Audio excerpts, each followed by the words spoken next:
up, guys? This is Aaron Jordan, Mr. Know Your Worth himself. I'm a relationship coach, I'm an author, I'm a motivator. We're going to talk to real people that overcame real issues right here on Cafe Conversations.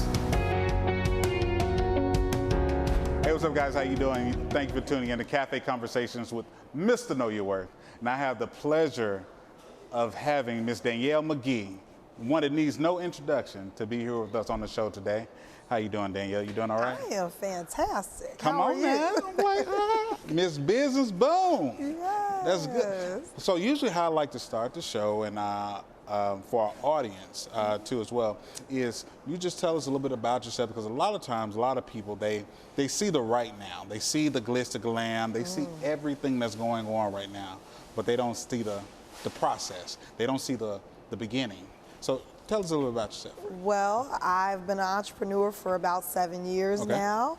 I owned a brick and mortar spa in Chicago for 5 years. Chi-town. Most of my learning experiences came from trying to open that spa and run that spa. Yeah. I have an MBA, and I really thought that going to school for business, I could run a business. And I learned really quickly it's not the same. It's not the same. And so there were a lot of trials and tribulations in that process of starting that business and running it for 5 years. And I've now just really tried to turn everything I learned into a successful business for myself, but also a way to help other businesses avoid some of the mistakes that I had, as well as to be able to thrive and be successful. So it's been a long road even before then, but you know, come on now. I'm getting there. And the thing about it is, a lot of people, they don't understand the road to being a successful entrepreneur. And so I've watched you over probably like the last maybe year and a half, and seeing how the transition has been. So my question is for you, like, how long have you been here in Middle Tennessee? I've been here about 4 years now. How was the transition going from traveling from the big city of Chicago to here? It's different. But I can say wholeheartedly, as an entrepreneur, the warmness I received here, the help, the support, the resources I've gotten here are unmatched compared to what I got in Chicago. I came here, and I tell people I came here and I made myself at home. I felt like this was going to be home, and I just came in not knowing anybody and found ways to just get out, meet people, and then dive into the entrepreneur landscape to really understand what those resources were. And they are abundant in this area.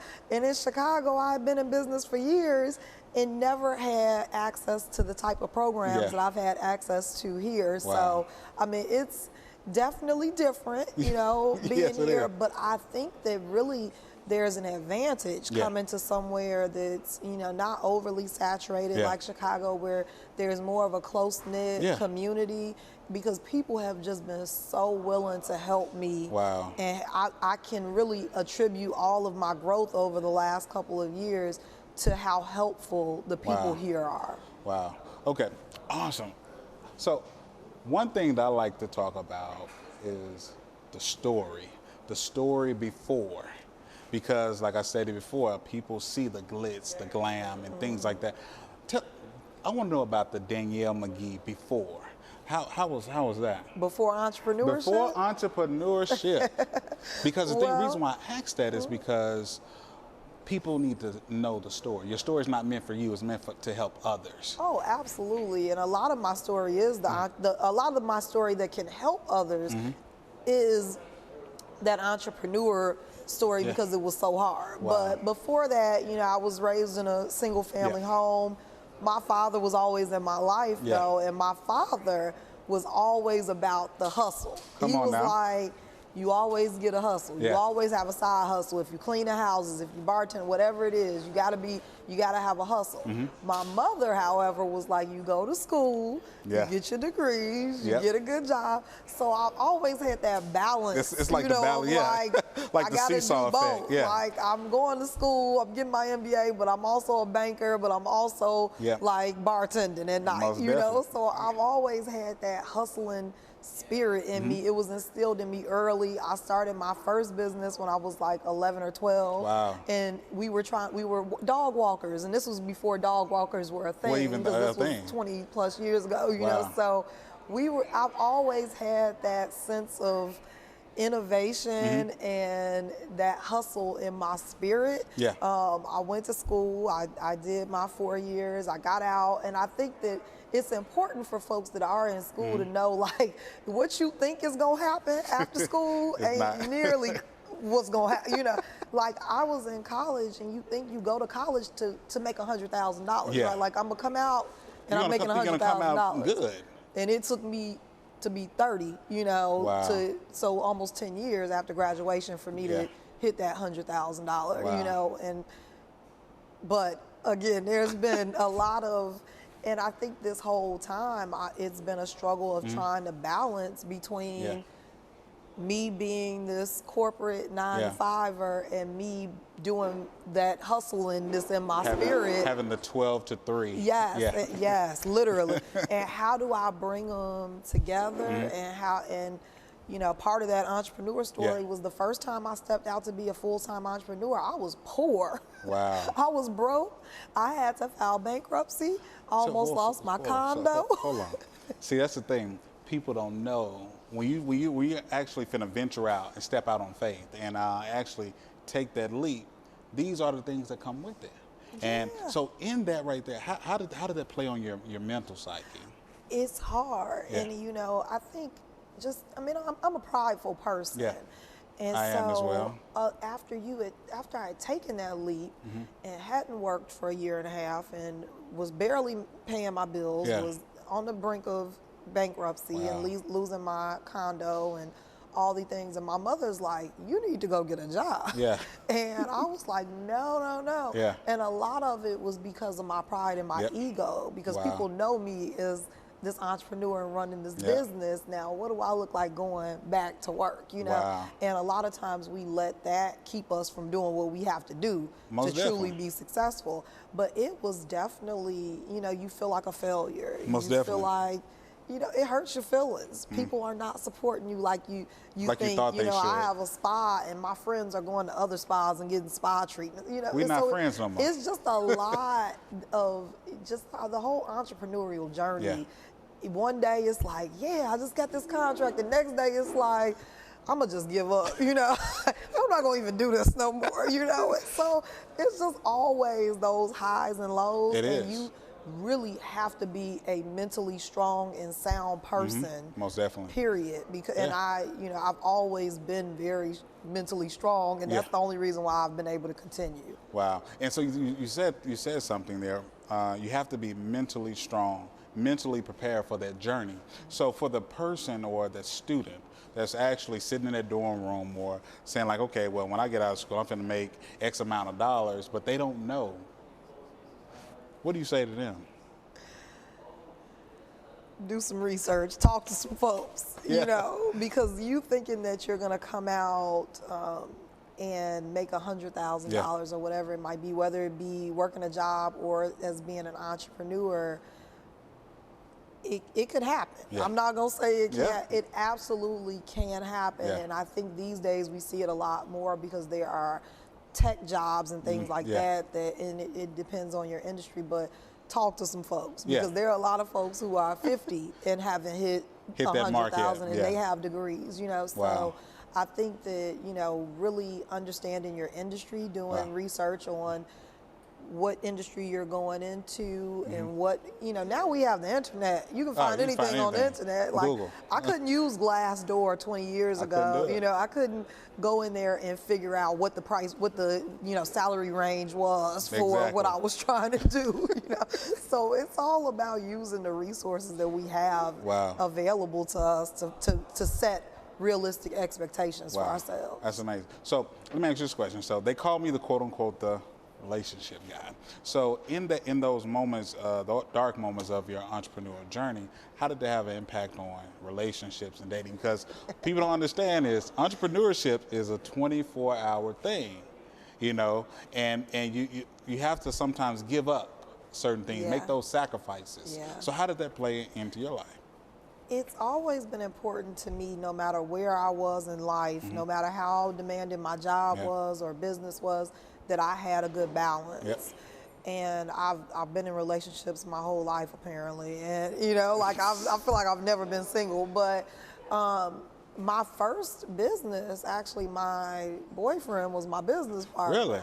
And then my second business, my mother was my business partner. But it let me know not to do that again. And, you know, like, that's what I learned most, you know, and to be very careful about that. But, you know, I will say, in my first business with my ex-boyfriend, it gave us the opportunity to spend a lot more time with each other, you know, versus like I'm off doing my business, he's off doing his thing. So that was nice, but then also it can have a strain on the relationship. Nowadays, my boyfriend is very, very understanding of my schedule, how demanding it is, but I also make sure that if I have to skip something, if I got to cancel something, because he's a priority for me, you know, and the support I get from him is what I need a lot of days to keep going. Wow. So if I mess that up, you know, now, you know, I need him a lot of days just as a sounding board, as a support. He's the first person I call when something great happens or when something bad happens. And so that relationship is so important to me that I have to nurture that. And so if I have to forego some social time with my girlfriends or I have to reschedule something, then that's what I have to do. See, and I want people to just really let that sink in and let that soak in, because you said something. You said that you make it a priority. And a lot of times people don't understand that you have to make time for what you want. You got to make time for that balance. You got to make time for what's important. And that was important to you in your life. And so I remember the point in my life when I was going through my whole entrepreneurial journey too as well. Well, I'm still going through it. But it was a point where I needed the validation of love.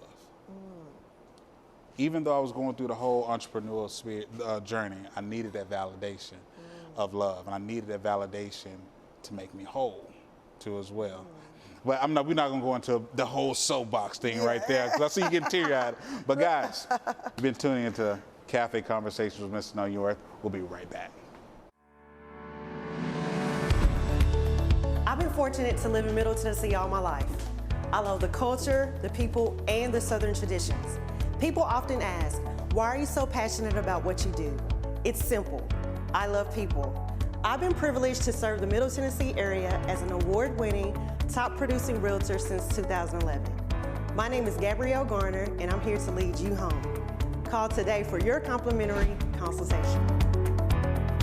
Today's show was brought to you by Tennessee Minority Pages, your one-stop shop for minority businesses. Hey guys, welcome back to Cafe Conversations with Mr. Know Your Worth. Guys, I'm telling you, always like I told you before, we always like to have prolific people on the show, have prolific stories to inspire, empower, and enrich. And we have the pleasure of having Miss Danielle McGee here on the show with us today. How you doing, Danielle? You doing all right? I am fantastic. You are still here with me. I didn't run you off. I mean, you still here. Still here. Come on now, I'm just saying. Now, I have the tendency to run. Happy to be here. I appreciate it. But yeah, where we left off, I felt it going there a little bit. You know, I'm one of those guys, I like to dig deep. And so what I was saying was, when I was on my entrepreneurial journey, still is, you know, it's that balance that we have to have. But also, you know, I needed the validation of love. And, you know, a lot of times I tell people that your story is not meant for you, it's meant for others. And so I was in a very dark place in my life while going through my relationship woes or my relationship emotional woes, while still trying to build a business, while still trying to get clients. So it put me in a very dark space, and I battled depression and things of that nature too as well. So in that instance, when you was going through those low moments, when you was building your business, your first business, your second business, to where you are now, did you have those low moments where you had self-doubt? I definitely had some low moments where I was just like, this isn't it.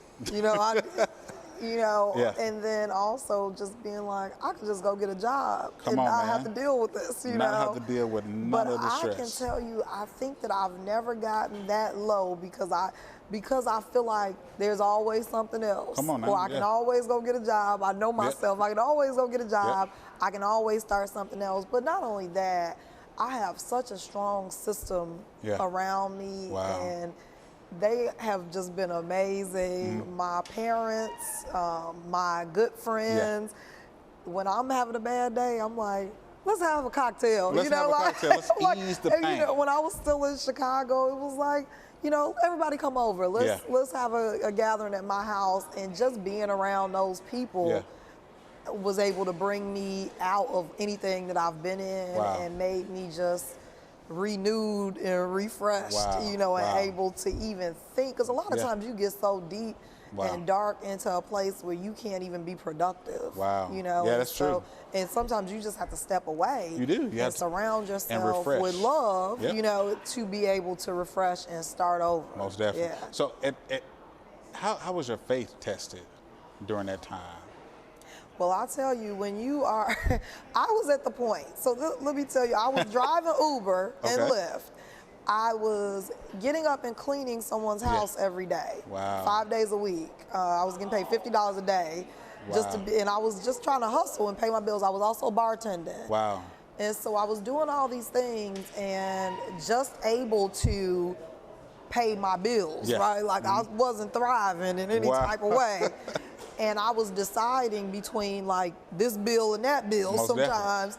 And I found myself in a place where, you know, exactly like, and I found myself in a place where I was behind on my property taxes and I was behind on my homeowner association fees. Literally, I had 2 people trying to take my condo. Come on now. And the HOAs, they don't play. No, they don't. I'm like, where did these fees come from? Like, I just thought I would catch up to them in a few months.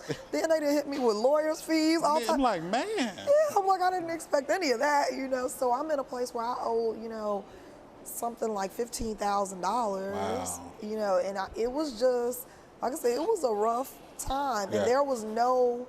At that time, I'd even gone back to work, but once you are behind, trying to catch up is hard. And it was definitely, that was the time where I was just like, they can take the condo. You know, I reached a point where I was just defeated in a lot of ways. And I had to file bankruptcy. That was the only way out, was for me to file Chapter 13.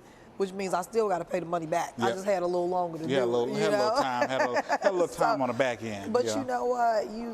That's another pride thing that I was like, everybody thinks I'm together and I got my life together. I can't be filing bankruptcy, you know? Now. But nobody we still have to be here like this. Yeah, you know? Exactly. Nobody knew, you know, but me and a few others. Most definitely. And now that it's paid off, I'll tell the world, you know. But this is what I did. Again, I had to do what I had to do, you know, to get myself out of that Most place. Definitely. So you see, what I want people to understand is that those type of layers, those bricks, are like pieces to your building, to the house that you're building. And it's to the point where, you know, you have those layers on top of layers on top of layers that make you have this tough skin where you can withstand anything. And then in building that and going through that fire, those transitions have made you to Miss Business Boom. Yes. Let's talk about that, because you created an awesome platform for Black businesses to just like a one-stop shop, because for Black businesses. Let's talk about that. And that is truly my goal, to be a one-stop shop for Black-owned businesses that really want to increase their online presence and their sales. And again, a lot of this came from a place of like my struggle. And so, you know, I know how hard it was. A lot of the things that I needed to do, I had to teach myself. And now I feel like it's important for me to give back in teaching others, and then to also give them the tools that they need to be successful. So Marketing is an issue with Black-owned businesses. We don't have the capital our counterparts have. Yeah. We're unable to invest in a lot of the systems we need to be successful. Yeah. So it's really my goal to make sure that I am creating those systems and bringing the access at an affordable rate to my community. So that's what Black Business Boom is all about. And when I saw that on social media, because you and I, we actually had a chance to sit down, I think it was about a year ago, and when everything was on the cuff, and it just boomed now. So a lot of people don't understand is that marketing is really what you need to thrive. You can have the smallest marketing budget, but if you know how to position yourself for certain things, you know, and you can make that small business seem like a Fortune 500 business. Oh yeah, a lot of people thought I was doing a lot more than what I was. I get it all the time. I get it all the time. Now I'm like, okay, I feel like I've hit a little level of success now. But like people were like, yeah, once you became successful, and I'm like, who's successful? You just don't understand what I went through just yesterday. I'm like, you know, I don't, and I'm still not nearly where I want to be. Yeah. But you know, there's so many lessons I've learned. And then I took the time to invest in myself. I've paid for programs. I've been on all little webinars. I spend the time learning the things that I need to be successful. You know, so a lot of times we just think, okay, I can start a business. The barriers to entry to start a business are so low at this point, you know, that anybody can just decide I want to start a business. Most definitely. But it's not as easy as what you think. It's not. You know? It's not as easy as saying I want to start. That's like the first thing you do is plant that seed. Now it's a process to go to actually build that business, to water it, to get to it. If that's where you really want to, if you want to scale your business. Exactly. Now, if I don't knock anybody who's okay with like having a side hustle, you know, and I just want to make an extra $100 a week or whatever, that's fine too, because you know, there's absolutely nothing wrong. But if you truly want to reach that millionaire status, or you want to, you know, have a conglomerate, or then there are a lot of steps that you have to take from A to Z, you know, before you get there. So what I want people to understand is, because you said that you said something I really want people to hear and let it sit. You said the thought or idea of Black Business Boom came from you dealing with your issues and your struggles when you was building your businesses. So for that person that's like actually don't even know where to start, don't even know, they have an idea, their business is struggling, they have an idea of how they want it to grow, but they feeling like giving up right now. What do you say to them? It's important that you hone in on what the true problem is that you're solving. And so once you can figure out what the problem is you're solving, is it truly a problem for someone, and how you communicate that, it really changes your business. And also I would say it's important that you recognize when something's not working and you need to pivot and do something else. Now, I've gone from people knowing my business as the Groupon for Black-owned businesses, which is what I wanted to be, to now something completely different. Like I still have these coupons, but that's not really my focus, because as I started to work with these businesses and trying to get their coupons on the platform, I recognized these people don't even have websites, you know, or their websites aren't mobile optimized, or, you know, their SEO score is very low. So I'm like, there's a much deeper need here. You know, there's a digital divide that's huge in our community. And now my mission is now to fill that gap, you know, and so the coupons are nice and we'll get there, you know, but I felt like it was my duty and my responsibility to my community to take it deeper and really dig into my mission and my vision and how I can truly fill whatever that need is. And the need was bigger than just, oh, I just need to be marketed. No, you need a lot of other stuff before we even get there. So that brings me into this next question, because you add an extension of Black Business Boom where it has the whole marketing package, websites, marketing, like you said, SEO. Let's talk about that. How did you come up with that? Again, I was working with businesses. They were not quite where they needed to be. You know, I had people reaching out and I'm like, okay, what's your website? And they're like, oh no, DM me. You know, hit me up on Instagram. I'm not doing that, you know, and I know that if I'm not doing it, other people aren't, and now you're missing sales, right? And so I felt that it was important for me to find a solution there to be able to make it easy and affordable. And a lot of people like to avoid that word of affordable, like when they're in a position, but that's truly my goal, because that is a lot of times the barrier. Most definitely. It's either the price, the cost of doing something, or the know-how. And so if I can make it easy for you, and I can get your website up in 5 minutes, you know, and get it up for $30 a month, then why wouldn't I want to provide that to my community if that's what they need? You know, and that's just the first level. You know, there's a lot more, but I just felt like it was such a greater need, and our counterparts out here thriving, and we are like, I don't even have a website. You know, like DM me and I'll get and cash out me. You know, there's a better way. You know. So I love it. I love it. I love the information. Tell people where they can actually find you if they wanted to come and invest in Black Business Boom, become an affiliate, become a partner, get their website done, the whole marketing package. We're doing all of that. www.blackbusinessboom.com. You can also email me at info@blackbusinessboom.com. Find us on Instagram at Black Business Boom. So we're everywhere Black Business Boom. I really appreciate you taking out time of your day, coming here, share your story, your business, and just your goals as a whole with us today. Absolutely. Thank you so much for having me. I appreciate you.